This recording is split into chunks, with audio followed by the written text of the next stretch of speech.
Econocom a le plaisir de vous présenter l'interview d'un docteur en médecine à qui nous avons demandé quelles sont, selon lui, les clés indispensables au développement de l'innovation dans son domaine.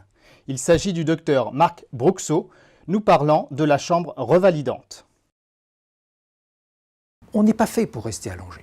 Alors la chambre revalidante, la chambre innovante que nous avons conçue, est une chambre qui a été conçue pour, au contraire, faciliter la remise sur pied.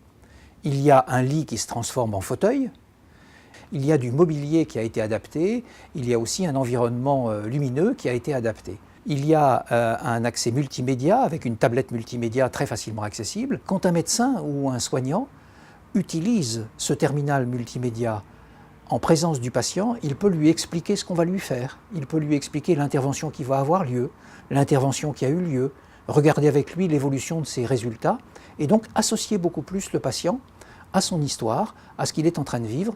Et ça aussi favorise énormément sa remise sur pied, mais ça favorise surtout la communication et ça simplifie la communication entre médecins, soignants et patients. Effectivement, cette chambre revalidante comporte de la technologie, elle comporte de l'électronique, elle comporte de l'informatique. Ces techniques évoluent assez vite et il est important que la technologie puisse aussi être évolutive.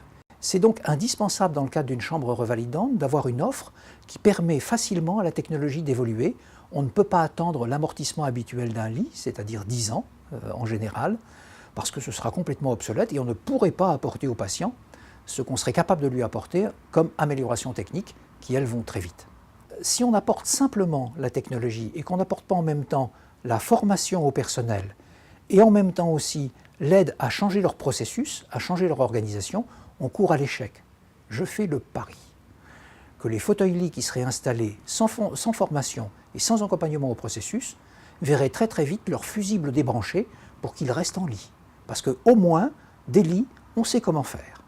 Mais des lits qui se transforment en fauteuil avec des patients qui sont tout d'un coup assis, il faut qu'on apprenne.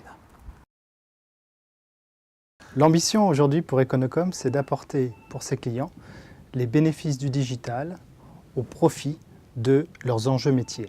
C'est pour ça que sur le domaine de la santé, nous avons concentré nos efforts sur quelques usages, rassemblé autour de nous un écosystème de partenaires technologiques qui ont la même vision que nous, à savoir écouter et comprendre les attentes et les enjeux des professionnels pour imaginer la technologie de demain. Déployer des solutions innovantes qui marchent techniquement n'est plus une question aujourd'hui. Pour autant, ça ne suffit pas à ce qu'elles soient adoptées. Au-delà de l'intégration et de la maîtrise technologique d'Econocom, c'est la combinaison de nos expertises qui nous permettent aujourd'hui d'apporter des solutions digitales facturées as a service. Et ça, c'est apporter à l'établissement des réponses à d'autres contraintes fortes qu'elles ont, à savoir maîtriser des budgets annuels, permettre l'adaptation du déploiement de la nouvelle technologie par rapport à la courbe d'appropriation des professionnels.